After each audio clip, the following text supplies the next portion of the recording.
لیکن اس زمانے میں بعض نقاد طبیعتوں کے لوگ انہوں نے رسول کریم صلی اللہ تعالیٰ علیہ وسلم کی ذات کو بھی موضوع سخن بنایا، تختہ مشق بنایا، اور پھر یہ کہنے لگے محمد صلی اللہ تعالیٰ علیہ وسلم کسی چیز کے مالک و مختار نہیں ہیں۔ میں دلائل کی روشنی میں بھی بات کروں گا اور آپ کے ذہن سے بھی میں سوال کروں گا۔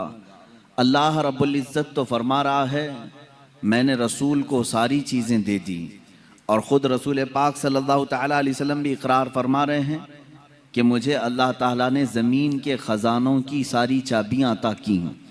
یہ حدیث پاک آپ کو صحاح ستہ میں ملے گی، جن کے اوپر ساری امت کا اجماع ہے۔ تقریباً ساری امت ان احادیث کریمہ کی صحت پر اتفاق رکھتی ہے۔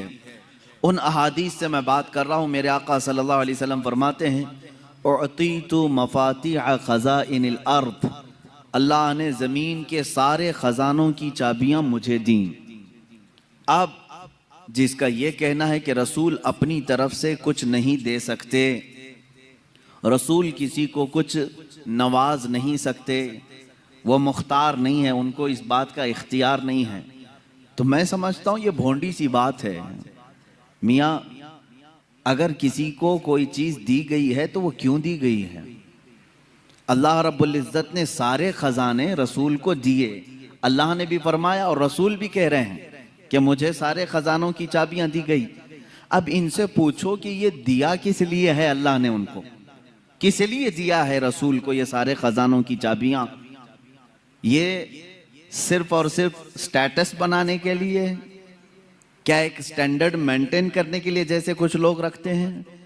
جب کسی کے پاس کوئی خزانہ آتا ہے، اب ہمیں رسول پاک کی زندگی پڑھنے کے بعد بھی یہ پتہ چل رہا ہے کہ حضور نے پوری 63 سالہ زندگی خزانوں کی چیزیں استعمال نہیں فرمائی، وہ تو نہایت سادی زندگی پر قناعت کرتے رہے۔ اب یہاں سے بات یہی نکلتی ہے اللہ نے اگر اپنے رسول کو سارے خزانوں کی چابیاں دی ہیں تو صرف رسول کو رکھنے کے لیے نہیں بلکہ بانٹنے کے لیے ہی دی ہیں۔